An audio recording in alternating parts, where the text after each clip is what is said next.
प्यारे बच्चों, राजकीय उच्च प्राथमिक विद्यालय दुलमेरा स्टेशन लूणकरणसर से मैं आरिफ अली। बच्चों, आज हम कक्षा 8 लेसन 5 कोयला और पेट्रोलियम के बारे में बात करेंगे। कोयला और पेट्रोलियम ये दोनों ही हमें प्रकृति में मिलते हैं, यानी ये दोनों ही प्राकृतिक संसाधन हैं। कोयला आप सभी जानते हैं, लकड़ी, अर्धजली लकड़ी जो होती है, लकड़ी जो पूरी तरह से नहीं जल पाती, उससे हमें कोयला प्राप्त होता है। पेट्रोलियम के बारे में हम बात करें तो पेट्रोलियम विभिन्न पदार्थों का समूह है, यानी एक काला गाढ़ा पदार्थ होता है जो ज़मीन से खोद कर निकाला जाता है और इस पेट्रोलियम से ही डीजल, पेट्रोल, केरोसिन, पैराफिन, मोम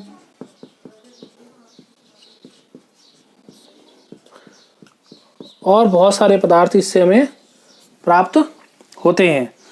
तो बच्चों, हम बात करेंगे आज कि ये कोयला और पेट्रोलियम, इनके क्या क्या उपयोग हैं और कैसे ज़मीन से निकाला जाता है, कैसे इनका निर्माण हुआ है, इसके बारे में हम बात करेंगे। इस पुस्तक के जो पाठ है, 5वां पाठ, उसके प्रारंभ में हमारा ध्यान इस पर ले जाया गया है कि ये दोनों प्राकृतिक संसाधन हैं और प्राकृतिक संसाधन दो प्रकार के होते हैं। तो हम बात करेंगे कि प्राकृतिक संसाधन यानी नेचुरल रिसोर्सेज,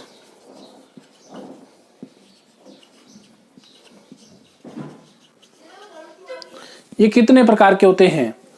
नेचुरल रिसोर्सेज के बारे में जो हमारी किताब में लिखा हुआ है वो बता रखा है कि नेचुरल रिसोर्सेज दो प्रकार के होते हैं। पहले बारे में लिखा है कि अक्षय संसाधन, यानी वह रिसोर्स जो कि प्रकृति में अक्षय हैं। अक्षय का मतलब होता है कि कभी समाप्त नहीं होने वाले संसाधन। तो इनको हम इंग्लिश में क्या कहते हैं?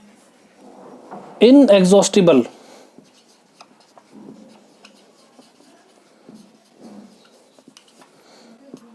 इनएग्जॉस्टिबल रिसोर्स मतलब ऐसे संसाधन जो कभी समाप्त नहीं होंगे, जैसे सूर्य की ऊर्जा, सूर्य ऊर्जा।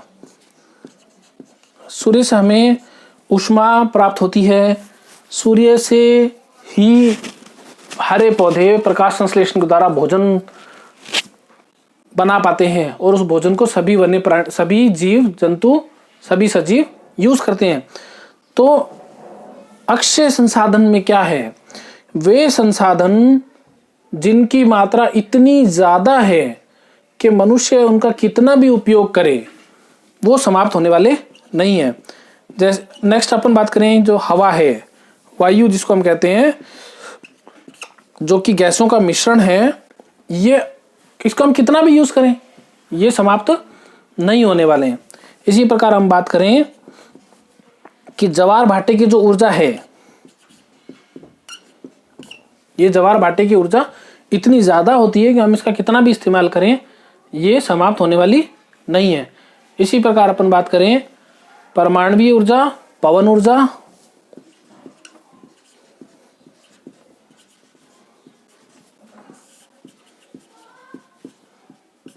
पवन ऊर्जा, वर्षा भी एक प्रकार का प्राकृतिक संसाधन है। इसी प्रकार भूमि में जो मिट्टी है, इसमें एक बात समझनी होगी कि मृदा जो होती है, जो कि खेती के काम आती है, वह तो बार बार उपयोग करने पर नष्ट होती है, समाप्त भी होती है। लेकिन उसके नीचे जो कुल मिलाकर मिट्टी है, जिसको हम बालू रेत कहते हैं, चट्टाने हैं, ये अक्षय संसाधन में आती है, ये कभी समाप्त नहीं होती हैं। तो अक्षय संसाधनों के बारे में हम फिर से समझ लें। अक्षय संसाधन वे संसाधन हैं जिनकी मात्रा असीमित है और मनुष्य के द्वारा उपयोग करने पर उनकी मात्रा में किसी प्रकार की कोई कमी नहीं आती है और ये हमेशा रहने वाली है। दूसरे प्रकार का जो हमारे प्राकृतिक संसाधनों की हम बात कर रहे हैं वे हैं क्षय संसाधन। क्षय संसाधन कौन से हैं? इसको हम बोलते हैं एग्जॉस्टिबल रिसोर्सेज।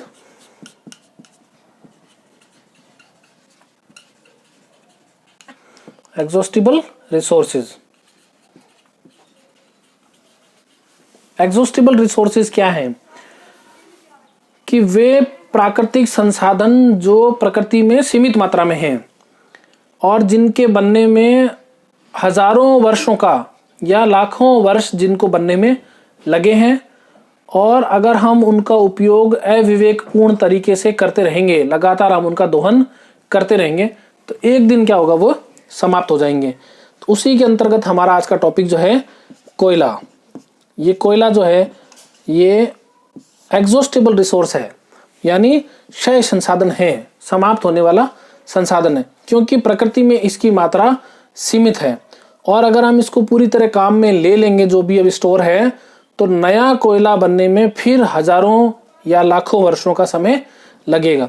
इसी तरह पेट्रोलियम पदार्थ जो है, जो कि जमीन के अंदर दबा हुआ है, जिसको जमीन से ही खोद कर निकाला जाता है, कुएं के द्वारा ड्रिल करके निकाला जाता है, तो ये भी क्या है, समाप्त होने वाला संसाधन है।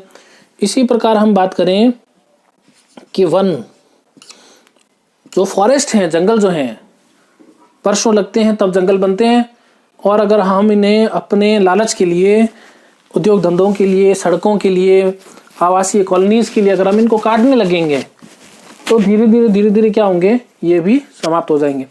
इसी प्रकार वन्य जीव जो हैं, इनके उपयोगी वस्तुओं के लिए अगर हम इनको नष्ट करना प्रारंभ करेंगे, तो धीरे धीरे ये भी क्या हो जाएंगे, लुप्त हो जाएंगे। तो इस प्रकार इसी खनिज की भी बात कर लेते हैं। खनिज भी जो हैं वो प्रकृति में खदानों से खोज कर निकाले जाते हैं, सीमित मात्रा में हैं, और लगातार अगर हम इनका दोहन करते ही जाएंगे तो कभी ना कभी ये समाप्त हो जाएंगे। तो ये जो हमने पढ़ा अभी कि नेचुरल रिसोर्सेज जो होते हैं, प्राकृतिक संसाधन हैं, ये दो प्रकार के हैं, अक्षय संसाधन और क्षय संसाधन हैं। तो पाठ के प्रारंभ में इस पर चर्चा करने का उद्देश्य क्या है, क्योंकि हम नेचुरल रिसोर्सेज की बात कर रहे हैं, तो हमें ये समझाया जा रहा है यहाँ पे कि हम इन पदार्थों का, ये जो हैं क्षय संसाधन, जिनकी मात्रा सीमित है, जो लगातार उपयोग करने पर समाप्त हो जाएंगे, उनका प्रयोग बहुत सावधानी से करें, और आने वाली पीढ़ियों के लिए उपयोगी ये पदार्थ उनको मिले, ऐसे दृष्टिकोण रखते हुए इनका उपयोग करें, ताकि आने वाले समय में जो पीढ़ी आएगी, जो लोग आएंगे, उनको भी ये चीज़ें सब मिलें। तो क्या करना है, इनका उपयोग कम करना है, और इनके विकल्प के रूप में अक्षय संसाधनों का भी उपयोग हम कर सकते हैं। जैसे कोयला, पेट्रोलियम जो है ऊर्जा के रूप में प्राप्त आते हैं, किए जाते हैं, तो इनकी जगह पर हम सूर्य ऊर्जा और पवन ऊर्जा का उपयोग या ज्वार भाटे से ऊर्जा प्राप्त करने का विकल्प हमारे पास मौजूद है, ताकि हम इनको बचा कर रखें। कहीं ऐसा ना हो कि आने वाली पीढ़ी के लिए ये इतिहास की बात हो कि कोयला या पेट्रोलियम नाम की कोई चीज़ हुआ करती थी, जिससे कारखाने चलते थे, जिससे वाहन चलते थे, या वनों की जो बहुत सारी प्रजातियां हैं लुप्त हो रही है, वन्य जीवों की प्रजातियां भी लुप्त हो रही। तो सस्टेनेबल जो है, जो यूज़ है, उसके बारे में हमें यहाँ पर बात की जा रही है। आगे हम बात करेंगे, एक और शब्द आ रहा है कोयला और पेट्रोलियम पर जाने से पहले हम उसकी बात करेंगे, वो है जीवाश्म ईंधन।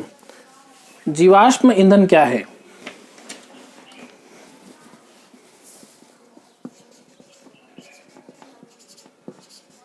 जीवाश्म ईंधन, दो शब्द हैं, एक तो है जीवाश्म, दूसरा है ईंधन।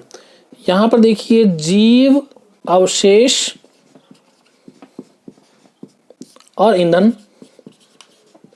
यानी ईंधन किसे कहते हैं कि वह कोई भी पदार्थ जिसको जलाने पर अत्यधिक मात्रा में ऊष्मा मिलती है या ऊष्मा प्राप्त होती है, उसे हम ईंधन कहते हैं। तो वो ईंधन जो जीवों के अवशेषों से प्राप्त होते हैं, उन्हें हम क्या कहते हैं, जीवाश्म ईंधन कहते हैं। किस प्रकार से कि कोयला जो है, इस कोयले का निर्माण ये जमीन में कैसे बना, इसके बारे में हम बात करेंगे। तो हम पढ़ते हैं कि वनस्पति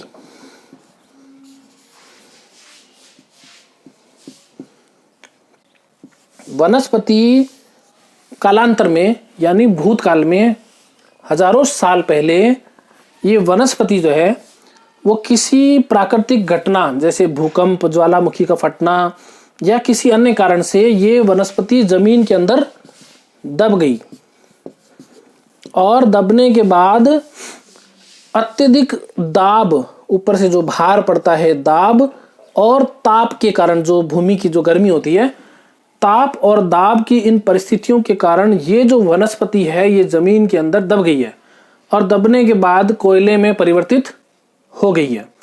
और इस पर प्रेशर इतना, दाब इस पर इतना पड़ा है कि ये पत्थर की जितनी सख्त कठोर हो गई है। इसीलिए जमीन से जो कोयला खोद कर निकाला जाता है उसे हम पत्थर का कोयला भी कहते हैं। तो आपने देखा कि जो कोयला है वो जीवों के अवशेष हैं, यानी जो वनस्पति, जो पेड़ पौधे थे उनके अवशेष हैं। तो ऐसे ईंधन को हम जीवाश्म ईंधन कहते हैं। इसी प्रकार अगर अपन बात करेंगे पेट्रोलियम की, तो ये पेट्रोलियम भी कुछ इसी प्रकार से ही प्राप्त हुआ है, लेकिन पेट्रोलियम का निर्माण जो है वो जीवों से प्लस पौधों से। उसमें हम क्या पढ़ते हैं कि समुद्र के तल में बहुत सारे जो जीव है वो मर गए हैं।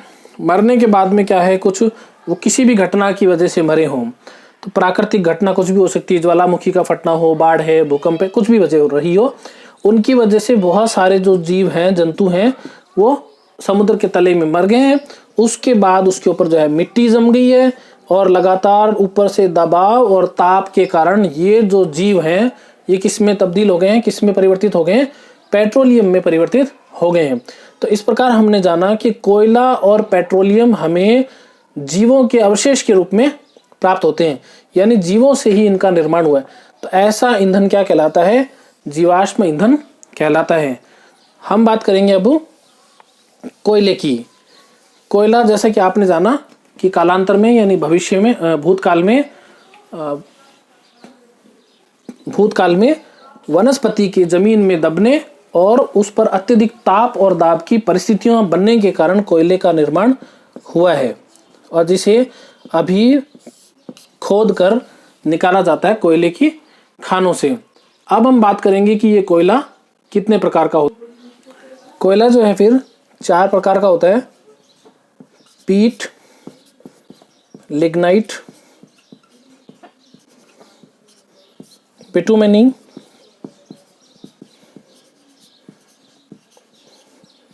और एंथ्रासाइट।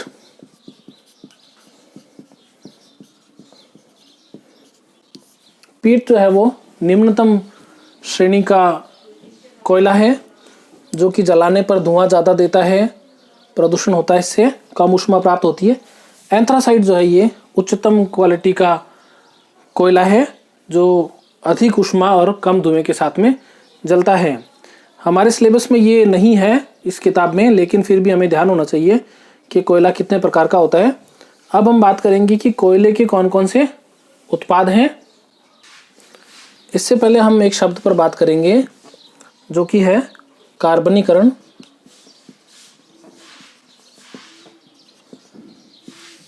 कार्बनीकरण क्या है कि मृत वनस्पति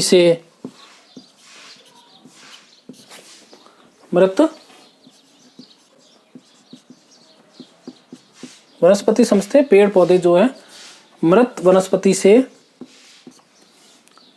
अत्यंत धीमे प्रक्रम द्वारा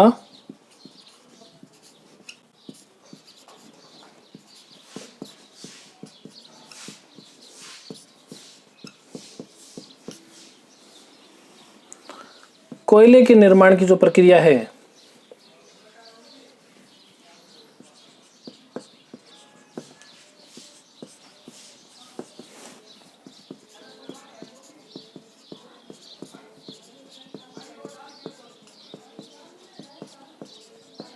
तो इस प्रकार हमने देखा कि कार्बनीकरण क्या है कि जो मृत वनस्पति है, जैसे कि हमने बोला था विभिन्न प्राकृतिक घटनाओं से वनस्पति जमीन में दब जाती है और फिर धीरे धीरे धीरे धीरे लाखों साल के बाद में वो किस में बदल जाती है, कोयले में, पत्थर का कोयला जिसको हम कहते हैं उसमें बदल जाती है। अब हम बात करने वाले हैं कि कोयले के क्या क्या उत्पाद हैं। तो कोयले का जो पहला उत्पाद हमारी बुक में दिया हुआ है वह है कोक। ये काला होता है, कठोर होता है और सरंध्र होता है, यानी इसमें छिद्र, छोटे छोटे रंध्र पाए जाते हैं।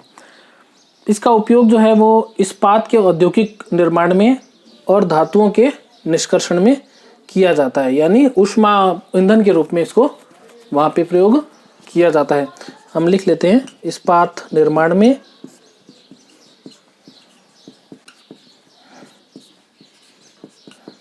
और धातुओं के निष्कर्षण में।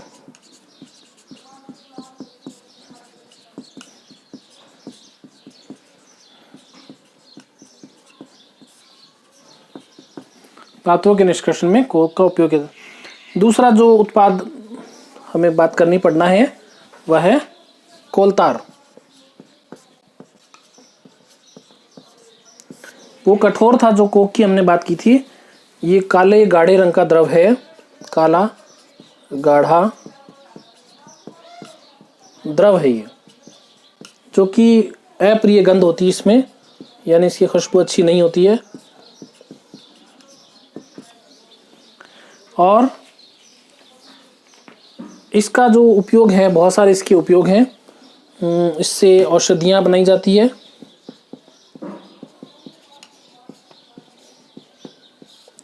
पेंट बनाए जाते हैं, जो कलर्स होते हैं, रंग होते हैं, वो बनाए जाते हैं। इससे विस्फोटक पदार्थ भी बनाए जाते हैं। पहले सड़क निर्माण में भी इसका उपयोग होता था, इससे सड़कें बनाई जाती थी। आजकल जो सड़कें हैं वो एक पेट्रोलियम उत्पाद है जिसका नाम है बिटुमेन, उससे ये सड़कें जो है आजकल बनाई जाती हैं। इसके बाद हम बात करेंगे, अगला जो हमारा पदार्थ है वो है कोयला गैस।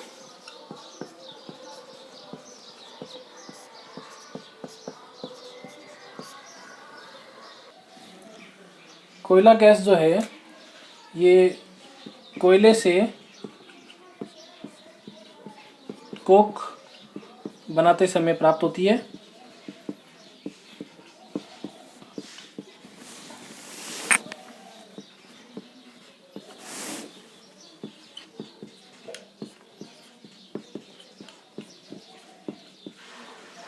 और कोयला प्रक्रमण संयंत्र जो होते हैं उनके आसपास जो उद्योग होते हैं उसमें ये ईंधन के रूप में काम आती है। कोयले के बाद हम बात करेंगे पेट्रोलियम की। पेट्रोलियम शब्द, इसमें दो शब्द हैं, पेट्रा प्लस ओलियम, यानी चट्टान। पेट्रा मतलब चट्टान और ओलियम का मतलब होता है तेल, यानी चट्टानों से जो तेल निकाला जाता है उसे हम पेट्रोलियम कहते हैं। हम पहले ही बात कर चुके हैं कि समुद्र तल में विभिन्न जीव जंतुओं के दब जाने से, उसके बाद उस पर ताप और दाब की परिस्थितियां बनने से कई वर्षों में इस पेट्रोलियम का निर्माण होता है। पेट्रोलियम से बहुत सारे उत्पाद प्राप्त होते हैं, जैसे हम बात करें पेट्रोल, डीजल, केरोसिन, पैराफिन, मोम, एलपीजी, बहुत सारी जो है इससे पदार्थ प्राप्त होते हैं। जब पेट्रोलियम कुएं से निकाला जाता है तो ये एक गाढ़े रंग का काला पदार्थ होता है, काला द्रव होता है। उसके बाद इसके प्रभाजी आसवन से, यानी अलग अलग ताप पर जब इसको गर्म किया जाता है तो हमें अलग अलग ताप पर अलग अलग उत्पाद उससे प्राप्त होते रहते हैं। तो इस प्रकार पेट्रोलियम से इतने सारे जो उत्पाद हैं वो प्रभाजी आसवन पर अलग अलग ताप पर प्राप्त किए जाते हैं। और पेट्रोलियम से इस प्रकार प्रभाजी आसवन से अलग अलग पदार्थ प्राप्त करना क्या कहलाता है? पेट्रोलियम परिष्करण।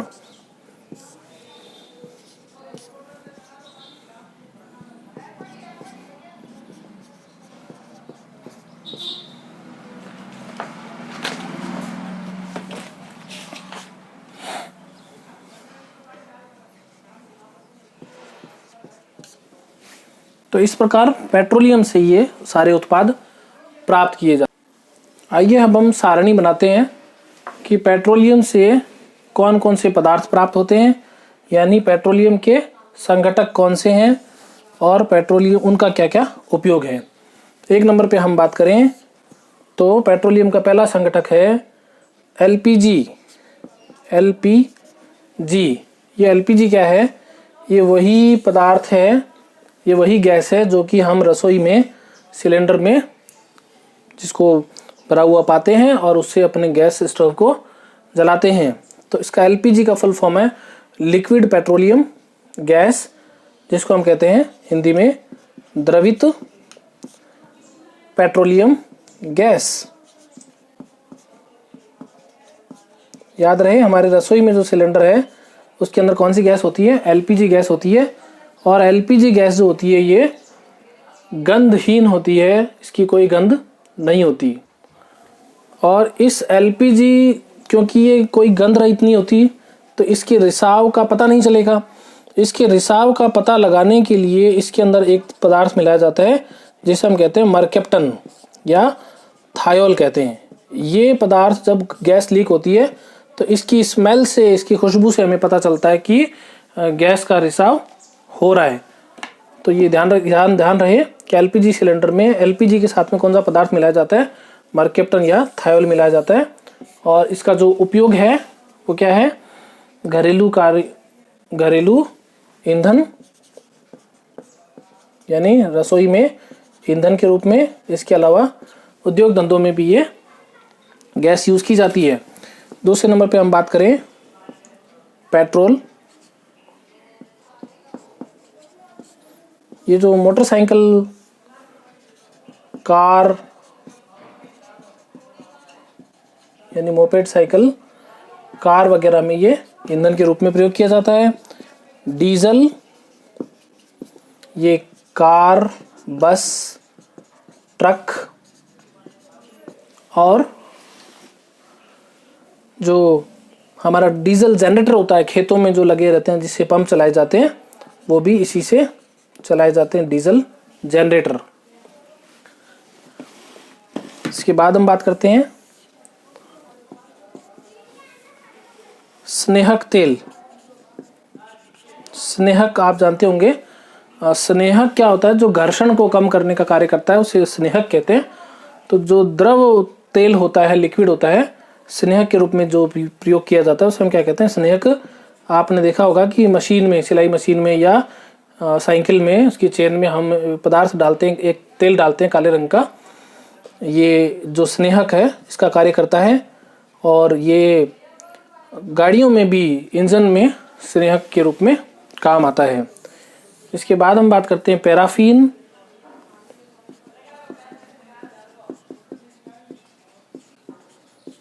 पैराफीन मोम का उपयोग है मरहम, मोमबत्ती, वैसलीन, ये सब इससे बनाई जाती है।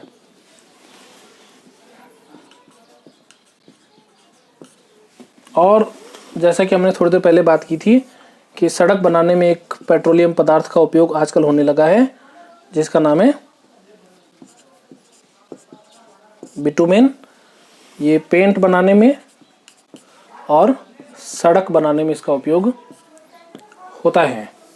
तो ये एक सारणी है जो हमें बता रही है कि पेट्रोलियम से कौन कौन से पदार्थ प्राप्त होते हैं और उनका क्या क्या उपयोग है। आइए अब बात करते हैं, एक और शब्द हमारे सामने आ रहा है हमने एलपीजी की बात की, तो साथ ही साथ एक और गैस की बात करते हैं जिसका नाम है सीएनजी। सीएनजी का जो फुल फॉर्म है वो क्या है? कंप्रेस्ड नेचुरल गैस, यानी संपीड़ित प्राकृतिक गैस। आजकल बड़े शहरों के अंदर, महानगर जो हैं, उनमें जो चलने वाले वाहन हैं उसमें सीएनजी का उपयोग किया जाता है। सीएनजी यानी प्राकृतिक संपीड़ित प्राकृतिक गैस जो है, ये पेट्रोलियम पदार्थों के ऊपर एक तह के रूप में पाई जाती है और वाहनों में इसका उपयोग इसलिए ज़्यादा किया जाता है क्योंकि इससे प्रदूषण कम होता है। पाठ के अंत में हम जहाँ से हमने प्रारंभ किया था वहीं पर वापस चलेंगे कि प्राकृतिक संसाधन जो हैं,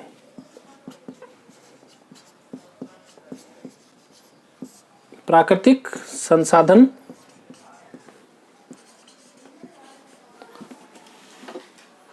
ये जो 6 प्रकार के हैं, यानी एग्जॉस्टेबल जो नेचुरल रिसोर्सेज हैं वो बहुत सीमित मात्रा में उपलब्ध हैं और इनका उपयोग हमें विवेकपूर्ण तरीके से करना चाहिए, सस्टेनेबल दृष्टिकोण के साथ में करना चाहिए, यानी इस सोच के साथ में करना चाहिए कि आने वाली पीढ़ियों को भी ये पदार्थ उपलब्ध हो सकें। तो इसके लिए हमें क्या करना चाहिए कि जो क्षय होने वाले पदार्थ हैं उनके स्थान पर अक्षय जो संसाधन हैं उनका उपयोग अधिक करना चाहिए। जैसे सौर ऊर्जा का उपयोग करें, पवन चक्की का उपयोग करें और ज्वार भाटा से जो एनर्जी प्राप्त होती है, परमाणु संयंत्रों से जो ऊर्जा प्राप्त हो रही है, इनका उपयोग हम ज़्यादा करें। और जो एग्जॉस्टेबल रिसोर्सेज हैं, नॉन रिन्यूएबल रिसोर्सेज हैं, उनको थोड़ा सा हम विवेकपूर्ण तरीके से काम लें। ज़्यादा से ज़्यादा हम वन लगाएं, ज़्यादा से ज़्यादा पेड़ लगाएं और इस प्रकार से हम प्राकृतिक जो है संतुलन को बनाए रख सकते हैं और प्राकृतिक संसाधनों को बचाकर रख सकते। जब बात पेट्रोलियम की हो रही है तो भारत का एक संस्थान है जिसका नाम है PCRA, यानी पेट्रोलियम संरक्षण अनुसंधान संघ। पेट्रोलियम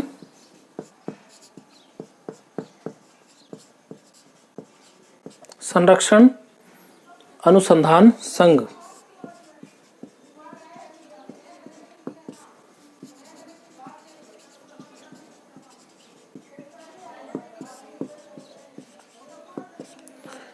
इनके अनुसार जहाँ तक संभव हो गाड़ी समान और मध्यम गति से चलानी चाहिए।